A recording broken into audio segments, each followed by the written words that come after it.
अध्यक्ष जी, देश की सुरक्षा, देश के अर्थतंत्र को मजबूत करने के लिए मैन्युफैक्चरिंग और व्यापार फिर से एक बार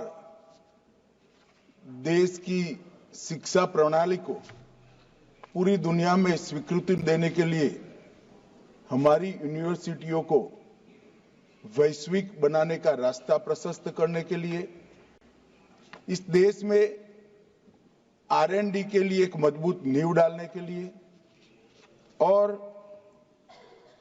इस देश को दुनिया में 2047 में सर्वोच्च बनाने के लिए ये बहुत जरूरी बिल है।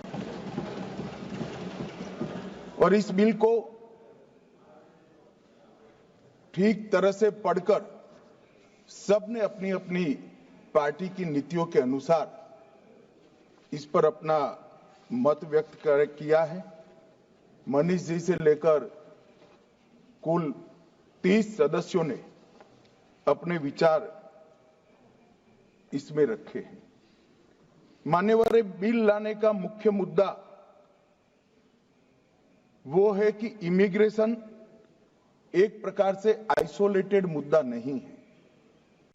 देश के कई मुद्दे इसके साथ जुड़े हुए हैं और कई प्रकार के मुद्दे डायरेक्टली नहीं तो इनडायरेक्टली इसके साथ जुड़ते हैं।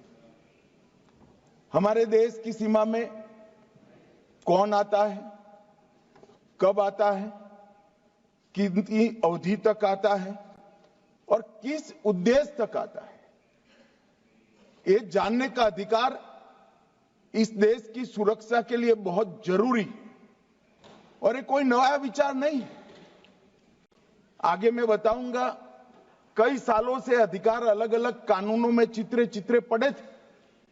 हमने एकत्रित कर यहां लाने का प्रयास किया है और ये विधेयक के पास होने के बाद संपूर्ण व्यवस्थित, एकीकृत और अप टू डेट लेखा जोखा हर भारत में आने वाले विदेशी नागरिक का रखने का काम होगा। ये मैं इस सदन को आश्वासन देना चाहता हूं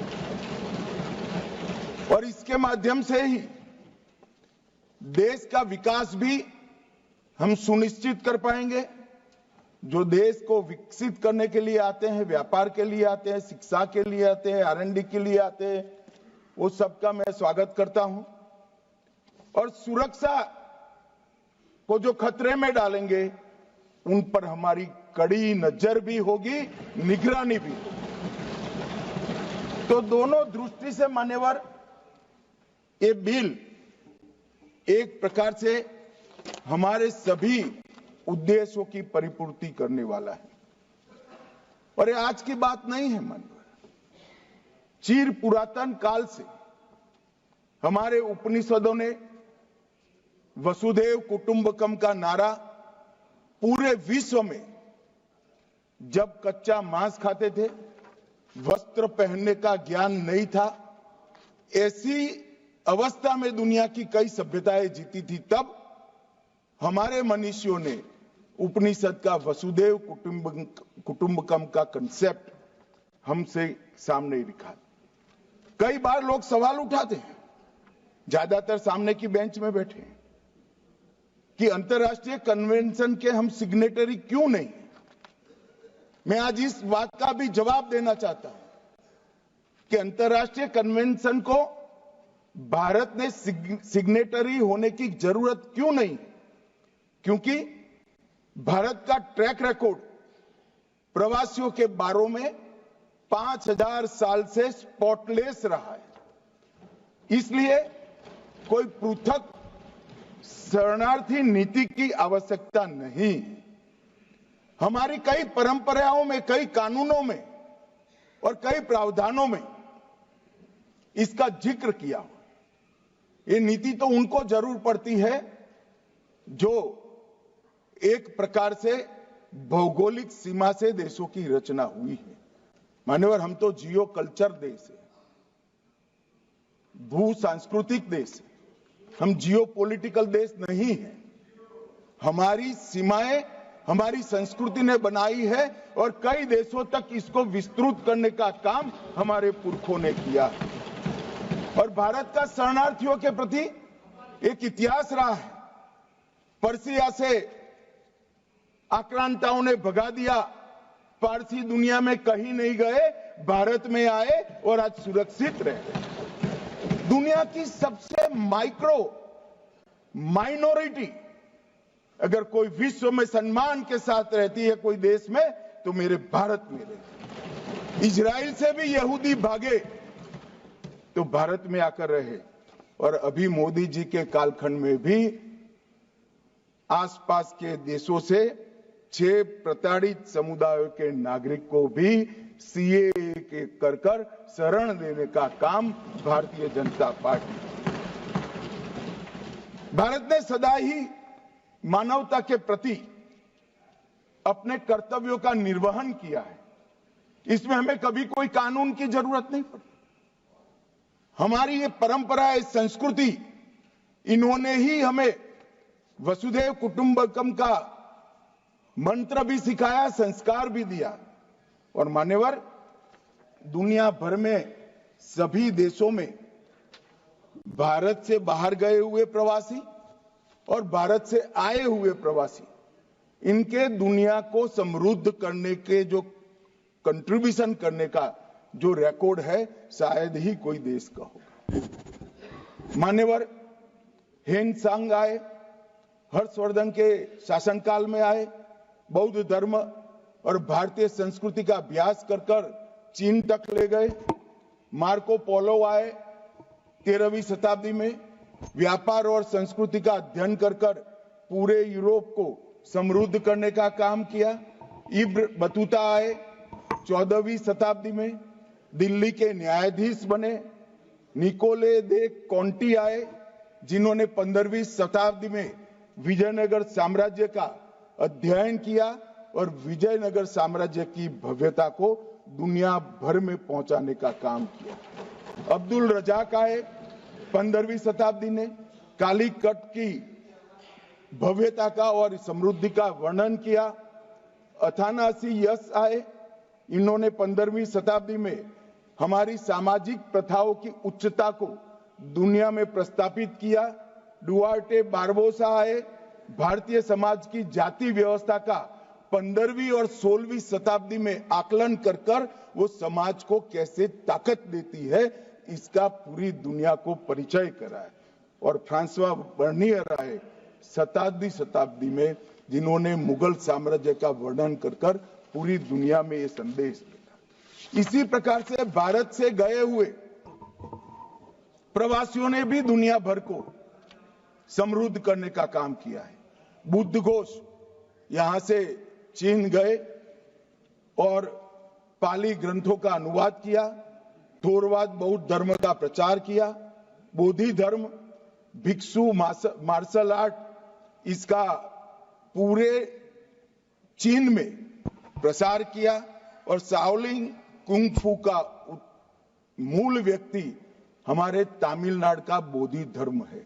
मान्यवर, महात्मा गांधी गए, एक प्रवासी बनकर ही गए अफ्रीका में, और पूरे देश जो संदेश लेकर पूरे देश का गए, दुनिया भर में कहा जाता था कि जिस साम्राज्य का कभी सूर्य अस्त नहीं होता था, वो साम्राज्य को अफ्रीका की धरती पर घुटने टेकाने का काम महात्मा गांधी ने किया। लाला हरदयाल गए, गदर पार्टी की स्थापना करी।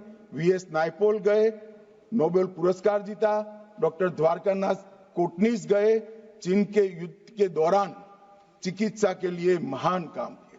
और हमारे यहां से सुंदर पिचाई, सत्य नडेला, ऋषि सुनक, कमला Harris, doctor Hargovind Khurana, Kalpana Chawla, Sunita William, Zubin Mehta, ढेर सारे लोगों ने प्रवासी के रूप में जाकर वहीं की संस्कृति में रच बसकर दुनिया के अनेक फील्ड के अंदर भारत के समृद्ध विरासत को पहुंचाने का काम। आज दुनिया भर के देशों में बौद्ध धर्म है तो भारत के गए हुए प्रवासियों की ही कारण। सम्राट अशोक के पुत्र महेंद्र और पुत्री संघमित्रा जब लंका गए, वहां पर उन्होंने बौद्ध धर्म का प्रचार किया और आज हमारे सांस्कृतिक रिश्ते लंका के साथ इसीलिए है। और हमारा डायस्पोरा मान्यवर 146 देशों में फैला हुआ है। विश्व का सबसे बड़ा डायस्पोरा है तो भारत में है। और दादा कहते थे, जो देश समृद्ध होता है उसकी ओर दुनिया भर से लोग आते हैं, गरीबी की ओर से समृद्धि की ओर। दादा ये सारे लोग जब यहां से गए तब भारत पूरे विश्व की जीडीपी पर 60% का कब्जा रखता था, तब गए। प्रवासियों के भ्रमण को देशों के आर्थिक मजबूती के साथ लेना देना नहीं है। वो कंट्रीब्यूट करना चाहते हैं पूरे विश्व की संस्कृति को, पूरे विश्व की शिक्षा को, पूरे विश्व के विज्ञान को, और इसलिए गए हैं। और आज लगभग 1,72,00,000 हमारे एनआरआई हैं। मान्यवर, इतना बड़ा डायस्पोरा और कोई देश का नहीं है। और इस सबके सुचारू रूप से आना जाना और उनकी सारी चिंताओं के निराकरण के लिए मैं आज ये बिल लेकर आया हूं। मान्यवर, आज हम सब जानते हैं कि विश्व छोटा हो गया है और ये 10 साल में हमारा अर्थतंत्र 11वें नंबर से 5वें नंबर पर पहुंचा है। पूरी दुनिया के अर्थतंत्रों की सूची में भारत एक ब्राइट स्पॉट बनकर उभरा है। भारत मैन्युफैक्चरिंग का हब बनने जा रहा है। उस वक्त हमारे यहां विश्व भर के लोगों का आना बड़ा स्वाभाविक है। हमारे इमिग्रेशन का स्केल और साइज दोनों मान्यवर बहुत बड़ा है और इसके साथ साथ शरण लेने की जगह अपने निहित स्वार्थ और देश को असुरक्षित करने वालों की संख्या भी बढ़ी है।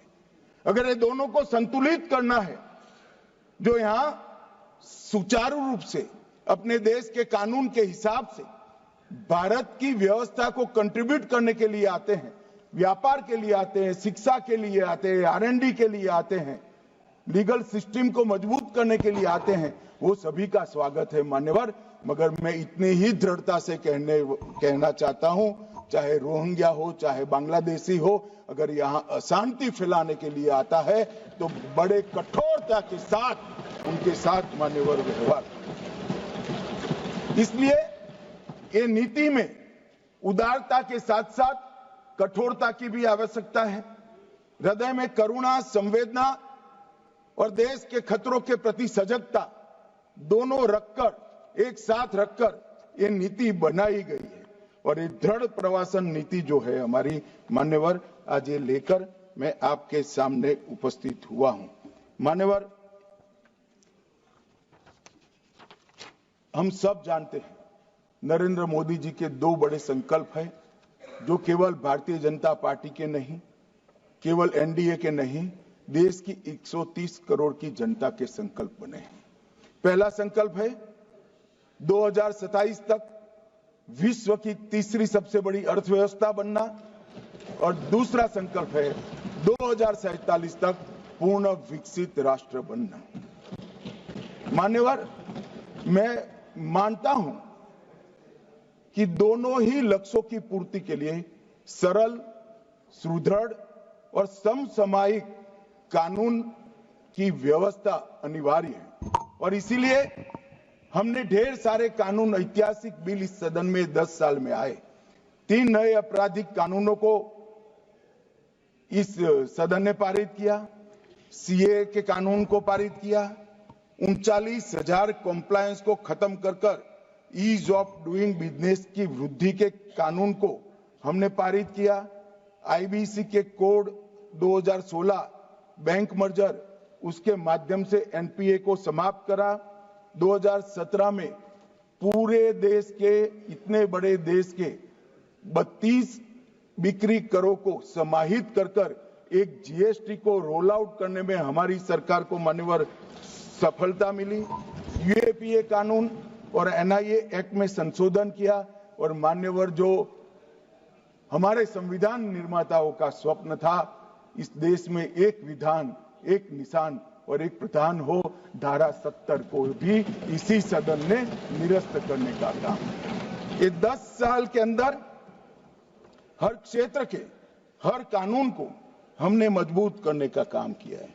आज मैं जब यहां आया हूं तब ये बिल को लेकर आया हूं, तो इस बिल के हमारे तीसरे नंबर के अर्थतंत्र बनाने का स्वप्न भी इससे पूरा होने वाला है।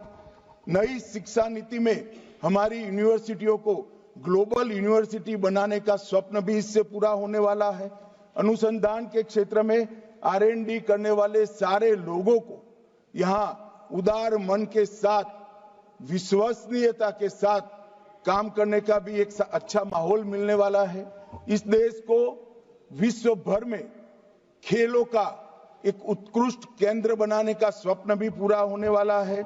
यहां पर मीडिएशन और आर्बिट्रेशन का अंतर्राष्ट्रीय केंद्र भी बनने वाला है और इंफ्रास्ट्रक्चर के लिए भी ढेर सारे क्षेत्रों में यहां अनुसंधान की शुरुआत होगी। इसके लिए ये बिल बहुत अच्छा एक प्रकार से माहौल पूरा करेगा। मान्यवर, ऐसा नहीं है कि अभी कोई व्यवस्था नहीं है। अभी 4 अधिनियमों में ये पूरी व्यवस्था छूट-फूट बटी हुई है। 4 अधिनियमों में कई सारी व्यवस्थाओं का ओवरलैपिंग भी है और 4 अधिनियम होने के बावजूद भी कई सारे छिद्र भी रह चुके हैं। ये एक ही विधेयक ये 4 अधिनियमों को निरस्त कर एक कानून आएगा जो सारे छिद्रों को भरने का काम भी करेगा और जो रिपीटेशन है उसको भी समाप्त कर देगा। और हमारा जो लक्ष्य है 2047 तक विकसित भारत बनाने का लक्ष्य, दुनिया में हर क्षेत्र में सर्वप्रथम बनने का लक्ष्य, वो लक्ष्य की पूर्ति में ये आगे जाएगा। मान्यवर, 2047 के हमारे लक्ष्य के अंदर एक सशक्त अप्रवासन नीति का बहुत बड़ा महत्व है और ये जो विधेयक है अप्रवासन एवं विदेशियों विषयक विधेयक 2025, ये हमारी प्रणाली को सिंप्लीफाई करेगा, स्ट्रीमलाइन भी करेगा, सिस्टमेटिक बनाएगा और सुरक्षित मतलब सिक्योर भी करेगा।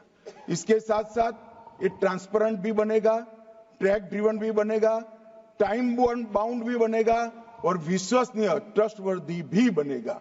ये सारे तत्वों का 3 साल के गहन विचार के बाद गृह मंत्रालय में विधेयक को डिजाइन किया गया है। मान्यवर, इसको फौरी तौर से राजनीतिक कारणों से विरोध नहीं करना चाहिए।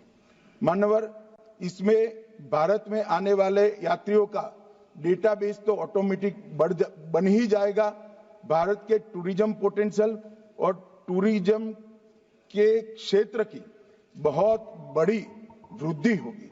अनेक तरह के टूरिज्म जैसे medical tourism, eco tourism, heritage tourism, business tourism, hospitality sector और ग्लोबल ब्रांडिंग भारत की बढ़ाने में ये बिल बहुत महत्वपूर्ण भूमिका निभाएगा, इसका मुझे विश्वास है। निवेश और रोजगार के क्षेत्र में भी इससे बहुत फायदा होगा, जीडीपी को बढ़ाने में भी बहुत फायदा होगा और मान्यवर, आजादी के 75 साल के बाद आज भारत का सॉफ्ट पावर पूरी दुनिया में डंका बजाने का काम किया है, वो गति और भी तेज हो। जब मैं सॉफ्ट पावर की बात करता हूं तब हमारा योग, हमारे उपनिषद, हमारे वेद, हमारी आयुर्वेद और हमारी ऑर्गेनिक खेती की सिस्टम, ये आज पूरी दुनिया इसके पर बड़ी आशा की नजरों के साथ देख रही है। रोगों का दमन करने की जगह रोग न हो ऐसा मानव शरीर बनाना, ये हमारा बहुत पुराना विचार था जो आज पूरी दुनिया को आकर्षक लगता है कि रोग होने के बाद इसका दमन करने की जगह इसको आने ही न दे, इस प्रकार की जीवन पद्धति को विकास करेगा। सुरक्षा के दृष्टिकोण से विदेश से ड्रग कार्टेल, घुसपैठियों की कार्टेल और हथियारों का और एक प्रकार से देश के अर्थतंत्र को खोखला करने वाला हवाला व्यापार करने वाले ये सभी को इसके अंदर हम समाप्त करने की भी व्यवस्था एक प्रकार से करेंगे। और मान्यवर, ये जब मैं विधेयक लेकर आया हूं तब मैं इस महान सदन को बताना चाहता हूं कि 4 विधेयक को जिसको ये रिप्लेस करेगा, उसके पासपोर्ट एक्ट में यात्रा दस्तावेजों की पासपोर्ट और वीजा की जो आवश्यकता है इसको पुख्ता करेगा। विदेशियों का पंजीकरण अधिनियम 1939 उसको भी और पुख्ता करेगा।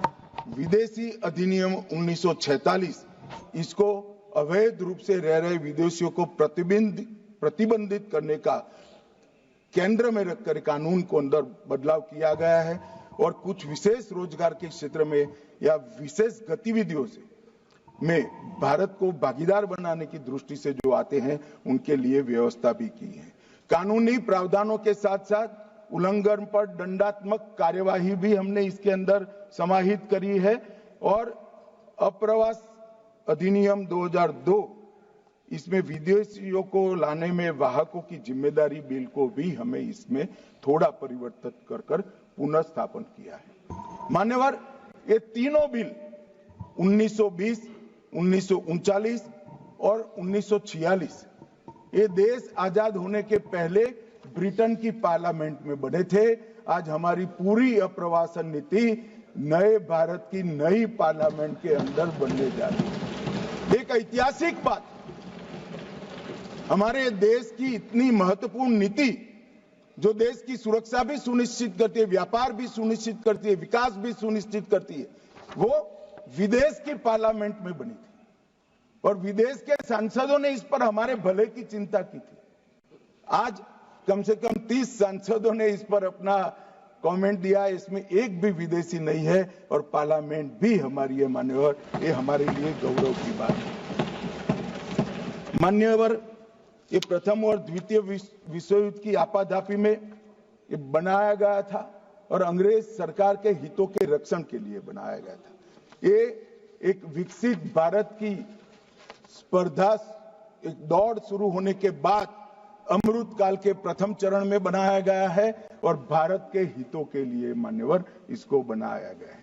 ये चारों नियमों में अंतर्निहित निरंतरता और उद्देश्यों की समानता के साथ ढेर सारे ओवरलैपिंग थे, इसको हमने कम किया है। एजेंसियों के बीच में समन्वय की कमी को भी समाप्त किया है। डेटा प्रबंधन और सत्यापन दोनों की जटिलता को भी हमने समाप्त कर दिया है और दस्तावेजीकरण की दोहरी प्रक्रिया को भी हमने समाप्त कर दिया। कानूनों के बीच में जो विरोधाभासी प्रावधान थे, जो एक कानून में ठीक थे दूसरे कानून में ठीक नहीं थे, वो समाप्त कर अधिकारों के क्षेत्र की स्पष्टता भी हमने कर दी है। यात्रियों और अधिकारियों के लीगल कंफ्यूजन को एक साथ एक ही बिल चारों बिल के लीगल कंफ्यूजन को, कानूनों के लीगल कंफ्यूजन को समाप्त कर देगा और एक ही अपराध के कई दंड कई जगह पे अलग अलग कानून में थे, इसको भी स्ट्रीमलाइन कर एक ही कानून में लाया गया है। मान्यवर, ये व्यापक कानून अनुपालन के बोझ को भी बहुत हल्का करेगा। मान्यवर, मैं इस बिल की मुख्य प्रावधानों पर बात करना चाहता हूं। भारत में प्रवेश, ठहरने और बाहर जाने के लिए वैध यात्रा दस्तावेजों की अनिवार्यता को हमने आवश्यकता यहां पर ठीक कर दी। अप्रवासन ब्यूरो का गठन हुआ है। भारत में प्रवेश और ठहरने की अनिवार्यता आवश्यकताओं का उल्लंघन करने वाले किसी भी व्यक्ति को गिरफ्तार करने की शक्तियां भी इस कानून के अंदर हमने दी। भारत से किसी विदेशी को हटाने की भी शक्तियां दी। आवास, विश्वविद्यालयों, शैक्षणिक संस्थानों, अस्पतालों, नर्सिंग होम आदि के नियामकों द्वारा विदेशी अगर वहां पर पड़ता है, अस्पताल में दाखिल होता है, तो इसकी सूचना ऑनलाइन ही देनी है। भाई जब आप केस बना रहे हो तो ऑनलाइन एक सूचना देने में क्या आपत्ति है? कोई कहां रह रहा है इसका ट्रैक तो रहना चाहिए। और विदेशियों को भारत में लाने वाले वाहकों की बाध्यता को भी यहां सुस्पष्ट कर दिया गया है और उल्लंघन के लिए दंडात्मक प्रावधान भी किए गए हैं और कुछ अपराधों को कंपाउंडिंग कर सरल भी बनाया गया। एक प्रकार से आज के समय के अनुकूल प्रावधान बनाने का खुले मन के साथ यहां पर काम किया गया है। मान्यवर, जो प्रावधान हटाए गए, विशेषकर राष्ट्रमंडल देशों की जगह निर्दिष्ट देश रखा है। किसी भी देश के नागरिक के रूप में इसको निर्दिष्ट किया जा सकता है, वो धारा 33 में हम लेकर आए हैं। पासपोर्ट अधिनियम 1920 में एक से अधिक बार उल्लंघन पर दोहरी सजा थी, अब इसको हमने बदला है और विधेयक में विभिन्न अपराधों के लिए बढ़े हुए वित्तीय दंड को कंपाउंडिंग का प्रावधान भी हमने मान्यवर किया है। अप्रवास एवं विदेशी विषयक विधेयक में मौजूदा कानूनों का एकीकरण और सरलीकरण किया है और उसको बहुत स्टडी के बाद समेकित, संक्षिप्त, सरल और ठोस बनाने का काम किया है। 4 कानूनों में कुल मिलाकर 45 धाराएं थी, अब इस विधेयक में 36 धाराएं रहेगी, 26 पुरानी और 10 नई। 36 धाराओं के अंदर ही हमारा प्रवासन का ये पूरा लेखा जोखा मान्यवर दिया जाएगा।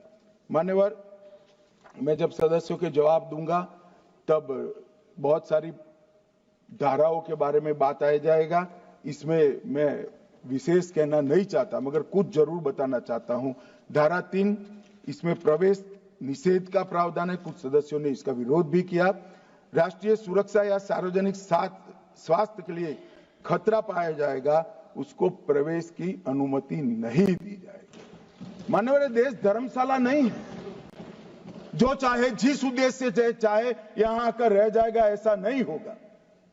कानूनी तरीके से देश के अंदर अपने देश को और हमारे देश को समृद्ध करने कोई आता है तो इसका स्वागत है, मगर सुरक्षा के लिए खतरा है, उसको रोकने का प्रावधान करने का हमारी संसद का अधिकार भी। मान्यवर, इसके साथ अब तक जो काली सूची एजेंसियां बनाती थी, इसकी कानूनी वैधता कुछ नहीं थी। अब ये ब्लैक लिस्ट को वैधानिक समर्थन देने का यहां पर काम हुआ है। मान्यवर, धारा 4, केंद्र सरकार भारत में प्रवेश के निर्दिष्ट बिंदुओं या बंदरगाहों को अधिसूचित कर सकती है। मान्यवर, किसी भी विदेश के नागरिक को भारत में आना है तो कौन से मार्ग से आना है वो तो तय करना पड़ेगा। हम इसको नोटिफाइड करेंगे। इतनी बड़ी लंबी समुद्री और भू सीमा के अंदर कोई कहीं से भी आ जाएगा, रोकने का कोई प्रावधान नहीं था, क्योंकि कुछ लोग मानते हैं कि रोकने की जरूरत ही नहीं, मगर देश ऐसे नहीं चल सकते। देश की सुरक्षा का खतरा है, देश के अर्थतंत्र को नुकसान करने वालों से भी देश के खतरा है और ड्रग्स और हथियार लेकर आने वालों को भी रोकना पड़ेगा। तो जो निर्दिष्ट किए बिंदुओं के बंदरगाह और विमानगाहों के अलावे कहीं से भी आएगा तो उसको, चाहे भूमि सीमा हो, दरियाई सीमा हो या वायु सीमा, वो अधिसूचना के बगैर आएगा तो वो गैर कानूनी माना जाएगा। ब्यूरो ऑफ इमिग्रेशन, उसकी व्याख्या धारा 5 में की है। धारा 6 में विदेशियों के पंजीकरण की बात की गई है। धारा 9 में विश्वविद्यालयों, शैक्षणिक संस्थाएं और हॉस्पिटलों का जिम्मेदारी धारा 9 और 10 में तय की है। धारा 11 में संरक्षित या प्रतिबंधित क्षेत्र के निषिद्ध स्थानों का दौरा भी रोका गया है। अभी कोई सदस्य कह रहे थे उसको क्यों रोकना चाहिए। हमारी सीमा पर कुछ संवेदनशील स्थान है, वो दुनिया भर के लिए खुले नहीं छोड़ सकते। हमारी सेना के इंस्टॉलेशन है, वो दुनिया भर के लिए खुले नहीं छोड़ सकते। और ये आज का नहीं है, जब आप सरकार में थे तब का है, मगर वो गैर कानूनी तरीके से होता था। अब हमने उसको कानूनी बनाया है क्योंकि हम में हिम्मत है रोकने की। मान्यवर, धारा 18 जुर्माने का भुगतान करने के लिए वाहक का दायित्व तय किया है। 25 में अपराधों का कंपाउंडिंग किया है और धारा 23 और 24 इस अधिनियम के अन्य उपबंधों के लिए उल्लंघन के लिए जुर्माना और जेल की व्यवस्था इसके अंदर मान्यवर की गई है। धारा 30 में नियम बनाने की शक्ति भारत सरकार को दी है। धारा 15 राष्ट्रीयता का निर्धारण, ये शीर्षक हटाने का काम हमने किया है।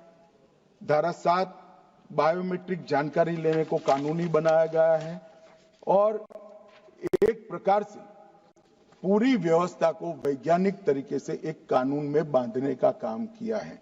मान्यवर, वीजा की प्रक्रिया बहुत पुरानी है और ये हम जो सुधार लेकर आए हैं वो कोई नए नहीं है। 2010 में 5 देशों के नागरिकों को पर्यटन वीजा ऑनलाइन देने की शुरुआत हुई। 2010 से 14 के बीच में 7 देशों को बढ़ाया गया और अब ये सुविधा 169 देशों तक हमने की दी है कि आप आइए, आपका स्वागत है, आप टूरिज्म बढ़ाइए। मगर रजिस्ट्रेशन तो करना पड़ेगा ना कि वो विदेश से इस देश में इतने समय के लिए आए हैं। कोई हमेशा के लिए नहीं रह सकता, इस देश का नागरिक नहीं बन सकता है, इसको रोकना पड़ेगा। आपके समय में सिर्फ 10 देशों तक था, उसको हमने 169 देशों तक पहुंचाने का था। मान्यवर, 31 नामित अंतर्राष्ट्रीय हवाई अड्डे और 6 प्रमुख बंदरगाहों अराइवल ऑन वीजा देने का काम हमने किया है और 2023 में आयुष वीजा की नई श्रेणी भी शुरू की है। अब ई वीजा की सुविधा 9 उप श्रेणियों के लिए की जाएगी। ई पर्यटन वीजा, ई व्यापार वीजा, ई चिकित्सा वीजा, ई चिकित्सा परिचारक वीजा, ई आयुष वीजा, ई परिचारक वीजा, ई छात्र वीजा और ई छात्र आश्रित वीजा। ये सारी श्रेणियों में ई वीजा का प्रोविजन कर विदेशियों को आने में हमने सरलता की है। जो लोग कहते हैं कि रोकना चाहते हैं, हम रोकना इसी को चाहते हैं जिनके उद्देश्य ठीक नहीं है। ये कहते हैं कौन तय करेगा, तो जो सरकार होगी ये तय करेगा। हमारी सरकार है तो हम तय करेंगे। कौन तय करेगा का क्या मतलब? भारत सरकार तय करेगी। कौन कर सकता है? कोई विदेश की सरकार करेगी? क्या विचार है? कौन तय करेगा? भारत सरकार तय करेगी, क्योंकि हम भारत सरकार में है तो हम तय करेंगे। मान्यवर, आयुष वीजा, इसकी श्रेणियों की भी संख्या बढ़ाई है और अवैध प्रवासी और ओवरस्टे की निगरानी के लिए अप्रवास वीजा और विदेशी पंजीकरण के ट्रैकिंग की एक सिस्टम IVFRT, इसको भी अब कानूनी आधार देने का काम किया है। मान्यवर, सभी अप्रवासन पोस्ट पर भारतीय मिशन FRRO और FRO, इसको एंड टू एंड एकीकृत सिस्टम से जोड़ने का काम हमने पूरा कर दिया है।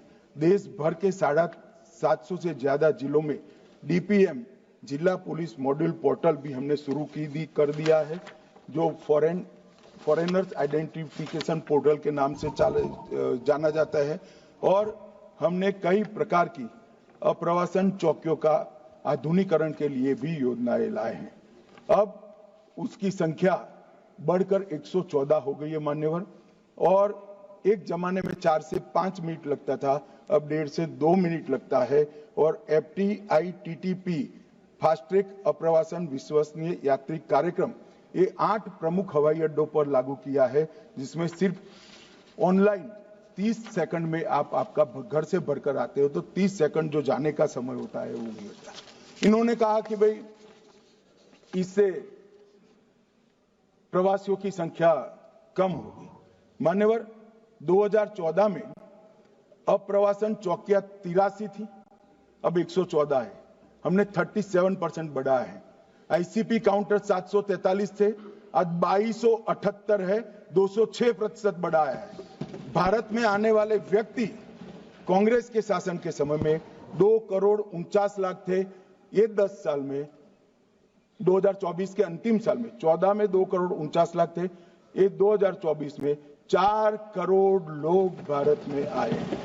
भारत से बाहर जाने वाले व्यक्ति 2,59,00,000 थे, अब 4,11,00,000 लोग बाहर गए हैं। और टोटल करें तो 5,08,00,000 आवाजाही थी, अब 8 करोड़ 12 लाख हुई है, 59% की वृद्धि। और किसी भी एक दशक में ये वृद्धि सबसे बड़ी है।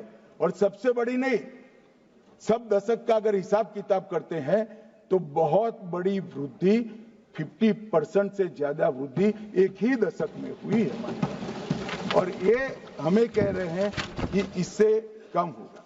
माननीय, हम कम करना नहीं चाहते हैं, मगर जिनके उद्देश्य ठीक नहीं है उसको तो जरूर रोकना पड़ेगा, क्योंकि देश की सुरक्षा के साथ ये जुड़ा हुआ है।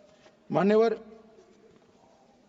मनीष तिवारी जी ने प्रश्न उठाया कि धारा 3(1) का दूसरा प्रावधान अप्रवास अधिकारी के निर्णय के विरुद्ध अपील तंत्र प्रदान करने में विफल रहता है। मान्यवर, पहले से ही हमारे कानूनों में विदेशी नागरिकों को प्रवेश से वंचित रखने का अधिकार अधिकारियों के पास ही था। वीजा धारक को देश में किसी एक निश्चित बिंदु तक जाने देने का अधिकार भी अधिकारियों के पास ही था। किसी विदेशी को प्रवेश से वंचित करने का अधिकार भी मनमानी करेगा उनका डर है, मगर ऐसा होगा नहीं, क्योंकि इसको रोकने से पहले कई प्रकार की एजेंसियों के इनपुट के आधार पर ही रोका जा सकता है। पहले ऐसी कोई प्रथा नहीं थी 14 तक। हमने 14 के बाद आकर 2019 में एक प्रथा बनाई है। किसी को भी रोकना है तो एक 24 बिंदु का 360 डिग्री जांच कर ही रोका जा सकता है। उसको हमने इतने खुले अधिकार नहीं दिए। एक सदस्य ने कह दिया मान्यवर कि कांस्टेबल कक्षा का अधिकारी यह निर्णय करेगा। मैं सदस्यों को कहना चाहता हूं, निर्णय कांस्टेबल कक्षा का अधिकारी तो इस देश में फांसी की सजा वाले क्रिमिनल कानून का इन्वेस्टिगेशन भी एक हेड कांस्टेबल ही करता है, मगर एक नियम के तहत करता है। उस पर सुपरवाइजरी अथॉरिटी है, इसके ऊपर कोर्ट है, इसके ऊपर हाई कोर्ट है, इसके ऊपर सुप्रीम कोर्ट है। मान्यवर, तो फिर हम सबको भी क्या अधिकार प्राप्त है? संविधान बना, संविधान ने संसद सदस्य को व्याख्या की, हम चुनाव लड़े, जीत कर आए, कोई मंत्री बना, कोई विपक्ष का नेता बना, हम भी तो एक ही नागरिक है। मान्यवर, इस प्रकार के सवाल कैसे उठाए जा सकते हैं? ये कानून के तहत व्यवस्था है और किसी को कानून को हाथ में लेने का अधिकार नहीं है। मान्यवर, इस तरह से सोचने से, और अपील की बात करते हैं, ना अमेरिका में है, ना इंग्लैंड में है, ना जर्मनी में है, ना फ्रांस में है, कहीं पर अपील का अधिकार नहीं। कैसी अपील? कोर्ट में जाइए। देश की सुरक्षा का जहां प्रवास सवाल होता है और सारी एजेंसियों के परामर्श के बाद अगर किसी को रोकते हो, इसमें आपत्ति है, तो कोर्ट ही एकमात्र शरण होता है। इसकी कोई अपील वपील हो नहीं सकती मान्यवर। और मैं मानता हूं इसमें संविधान दत्त अधिकारों का कहीं पर भी उल्लंघन नहीं होता है। मान्यवर, इन्होंने कहा डैमेज पासपोर्ट का विवरण नहीं है। मनीष जी, आप इतने बड़े लॉयर हो, ये विवरण रूल्स में बनता है, क्योंकि डैमेज पासपोर्ट की व्याख्या अलग अलग प्रकार की घटनाओं के कारण निरंतर बदलती रहती है। एक प्रकार से पहले पानी में डूबकर पासपोर्ट हो गया, कहीं ये सारी घटनाएं जैसे ही होती है, रूल्स बदले जा सकते, एक्ट नहीं बदला जाता। इसलिए हमने सेक्शन 30 में रूल्स बनाने के अधिकार दिए हैं। क्लॉज 33 कुछ विदेशियों पर लागू होता है, कुछ विदेशियों पर नहीं होता है। तो भारत के भले के लिए आता है, उस पर लागू नहीं होगा, और भारत को सुरक्षा को खतरा है, उन पर लागू होगा। बड़ी सरल बात है, इसमें क्या आश्चर्य होता है? मेरी समझ में नहीं आता है। मान्यवर सुधाकर सिंह जी ने भी इसी प्रकार के कुछ मुद्दे उठाए।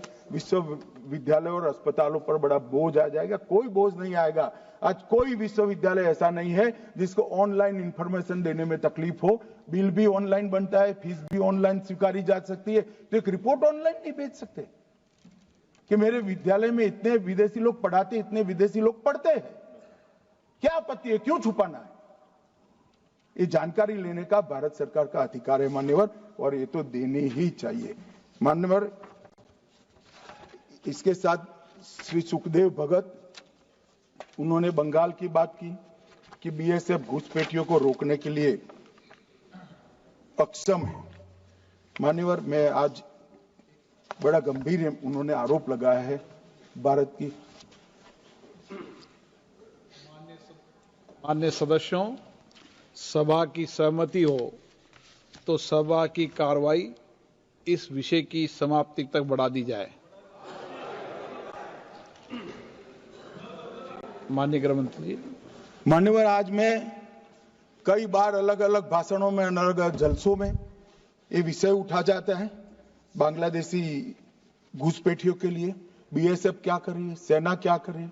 मैं आज वास्तविकता इस देश को बताना चाहता हूं और मैं ऐसा करता हूं कि तृणमूल कांग्रेस के सारे लोग सदन को छोड़कर नहीं जाएंगे, ध्यान से सुनेंगे। मान्यवर, हमारी बांग्लादेश के सटी हुई सीमा, अब सुनिए भाई, हमारी बांग्लादेश से सटी हुई सीमा 2216 किलोमीटर है।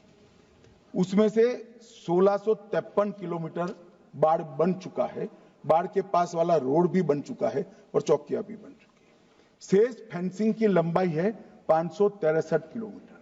563 किलोमीटर सीमा आज भी खुली है और शेष फेंसिंग जो 563 किलोमीटर है उसमें 112 किलोमीटर फेंसिंग ऐसी है, बॉर्डर ऐसी है जिसमें बॉर्डर फेंसिंग व्यवहारू नहीं, नाले हैं, नदियां हैं, ऊंची नीची पहाड़ियां हैं, जहां 112 किलोमीटर में फेंसिंग हो ही नहीं सकता और 450 किलोमीटर जहां फेंसिंग होता है वहां बाकी है। अब मैं वो बताना चाहता हूं कि क्यों बाकी है। ये 450 किलोमीटर के लिए मान्यवर, मैंने डीओ लेटर लिखकर 10 रिमाइंडर करे हैं। बंगाल सरकार भूमि नहीं देती। मान्यवर,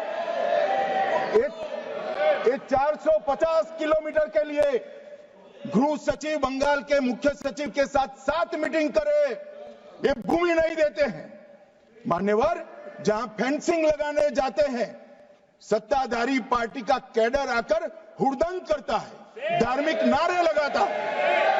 और मान्यवर, मैं कहना चाहता हूं कि ये 450 किलोमीटर फेंसिंग रुकी है तो केवल और केवल बंगाल सरकार की दया की दृष्टि घुसपैठियों के पर जो है इसके कारण।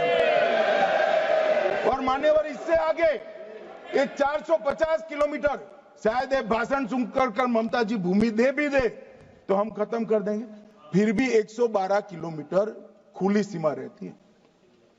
मान्यवर, जब आप 2000 किलोमीटर बाढ़ बना देते हो और 112 किलोमीटर नहीं बनाते हो तो कई बार तो ये 2000 किलोमीटर के कोई मायने नहीं। आदमी को घुसने के लिए कितनी जगह चाहिए। तो 112 किलोमीटर जो नदी है, नाले हैं, एक कठिन भौगोलिक परिस्थिति है, वहां से लोग आते हैं। ये सवाल हमें करते हैं, अभी भी किया कि रोहिंग्या दिल्ली तक आ गए, आपके नाक के नीचे आया। मान्यवर, ये बांग्लादेशी घुसपैठे हो या रोहिंग्याज हो जो घुस कर आते हैं, पहले असम से भी आते थे जब कांग्रेस की सरकार, अब बंगाल से आते हैं टीएमसी की सरकार, घुस कर आते हैं। इनको आधार कार्ड दादा कौन देता है? नागरिक कहां के बने हैं? कहां के बने हैं? जितने बांग्लादेश से पकड़े गए 24 परगना जिले का आधार कार्ड और नागरिकता है मान्यवर। और ये जो आप आधार कार्ड इश्यू करते हो, वो आधार कार्ड लेकर, वो वोटर कार्ड लेकर ये दिल्ली तक आते हैं। आप उनको आधार कार्ड इश्यू न करो, आदमी क्या परिंदा भी पैर नहीं मार पाएगा। और दादा, ये सब चीजें भी लंबे समय चलनी नहीं है। 26 में चुनाव है, बंगाल में कमल खिलेगा और पूरा बंद होगा। मान्यवर, मुझे भी मान्यवर, मैं आज कहना चाहता हूं, दिल्ली के चुनाव से मैं मौन रहा कि देश का सुरक्षा का प्रश्न है, तू मैं नहीं करना चाहिएगा। आज मौका भी है, दस्तूर भी है। इन्होंने सवाल उठाया, मैं बिल भी ये लेकर आया हूं इसलिए मैंने देश की जनता को सत्य बताया है। ये 450 किलोमीटर जो आपकी कृपा से खुली रही है, वहीं से घुसपैठ है, वहीं नागरिक बनते हैं, वहीं आधार कार्ड बनाया जाता है और देश भर में फैल जाते हैं। मान्यवर,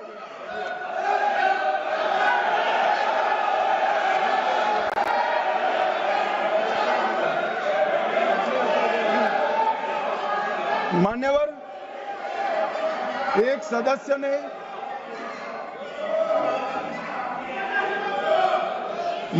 सदस्य ने मुद्दा उठाया कि पासपोर्ट रैंकिंग में 50वां नंबर है। मान्यवर, ऐसा कोई सरकारी सर्वे नहीं है, एक निजी एनजीओ ने सर्वे कर दिया है। अब मुझे ये समझ में नहीं आता, इंडी अलायंस के नेता जब से राहुल गांधी बने हैं, सरकार के अधिकृत डेटा की जगह वो एनजीओ का ही डेटा खंगालते हैं। कई बार तो भाषण भी एनजीओ का दिया हुआ करते थे मान्यवर, और कई बार छापा बगैर का संविधान भी लहरा देते हैं। मुझे मालूम नहीं है क्या हुआ है इस देश को। कनिमोझी जी ने कहा कि इतने सारे तमिल शरणार्थी आए हैं, इसके लिए भारत सरकार की नीति क्या है। बहुत अच्छा मुद्दा मान्यवर, मेरा भी वो शरणार्थियों के लिए दिल इतना भी दुखता है जितना कनिमोझी का दुख। मगर उन्होंने कहा आपकी नीति क्या है। मैं नीति बताता हूं। 1986 से जो भारत सरकार का नीति है, और जब आप 10 साल यूपीए सरकार में थे, तब जो आपका नीति था वही हमारा नीति है। ये तो 74 से आए, अब 10 साल था, दयानिधि जी भी मंत्री थे, बालू जी भी मंत्री थे, कुछ नहीं किया। और हमें सवाल कर रहे हैं कि आपने क्या किया। भला आपने कर दिया होता तो हमारे लिए तो बारी ही नहीं आती। मान्यवर, तमिल शरणार्थियों की नीति में हमने फुल स्टॉप कॉमा का बदलाव नहीं किया है। जिस सरकार में डीएम के हिस्सेदार थी, वही नीति को हमने जस का तस अपनाने का काम किया है। अगर कुछ बदलाव करना है तो मुझे दे दो, देखना, हम सोचेंगे। मान्यवर,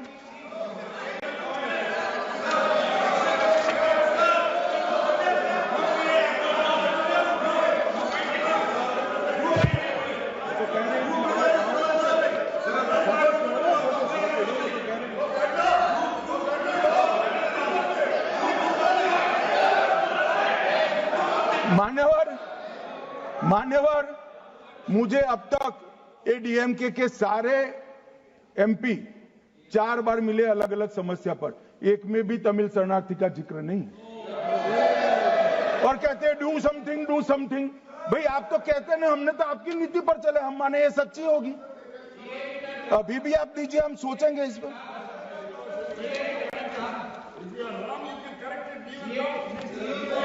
मगर आपने रॉन्ग किया है, एक्सेप्ट करते हो ना। आपने रॉन्ग किया वो तो स्वीकार कर लिया, चलो अच्छी बात है।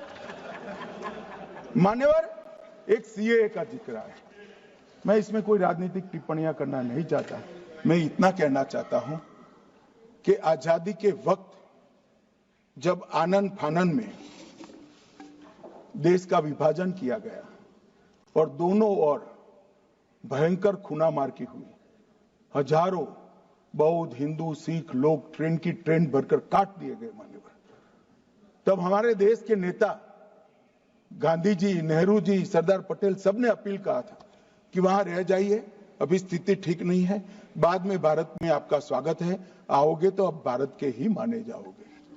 मान्यवर, वो लोग वहां अपने धर्म को बचाने के लिए, परिवार को बचाने के लिए, महिलाओं की परिवार की महिलाओं के सम्मान को बचाने के लिए भारत में आए। आने की व्यवस्था नहीं थी, कोई पॉलिसी नहीं थी, कांग्रेस की सरकारें बना करती थी। मान्यवर, कांग्रेस वादा भूल गई, वो घुसपैठ कर आए, सो कॉल्ड घुसपैठ। मगर मैं इसको घुसपैठ नहीं मानता, ये रियल शरणार्थी है मान्यवर, रियल, जो अपना धर्म बचाने के लिए, अपने परिवार को बचाने के लिए यहां आए हैं, वो शरणार्थी है मान्यवर। और इसलिए हम सीए लेने के लिए लेकर आए हैं मान्यवर। इसमें कोई भेदभाव नहीं, हिंदू, बौद्ध, सिख, पारसी, क्रिश्चियन, कोई भी जैन, कोई भी व्यक्ति आए, इसका भारत में स्वागत है। हमने कोई भेदभाव नहीं किया है, मगर जो घुसपैठ करने के लिए आते हैं, उनको जरूर हम रोकेंगे। मान्यवर, नागरिकता इनको ही प्रदान होगी जिन पर अत्याचार हो, जो विभाजन की विभीषिका को झेलें, जिनके परिवारों पर अत्याचार, उन्हीं को हम नागरिकता देंगे। मान्यवर, ये पूरे विधेयक को 4 कानूनों को समाप्त कर इसको रिप्लेस करने के लिए लाए हैं। मान्यवर, ये चारों कानूनों में जितनी भी क्षतियां थी, लूफोल्स थे, उसको भरने का भी काम किया है, ओवरलैपिंग को हटाने का भी काम किया है। और आज के समय में भारत के अर्थतंत्र, भारत की शिक्षा, भारत की चिकित्सा पद्धति, भारत के अनुसंधान, भारत की लीगल सिस्टम, इस सबको मजबूत करने के लिए जो अंतर्राष्ट्रीय सहयोग भी चाहिए और दुनिया को भी हमने सहयोग करना है। दोनों चीजों को देखकर, परंतु उसमें सबसे पहले देश की सुरक्षा की चिंता कर ये विधेयक मैं आपके सामने आया हूं। मान्यवर, मैं आपके माध्यम से सदन के सभी सदस्यों को निवेदन करना चाहता हूं, इसको पारित करें।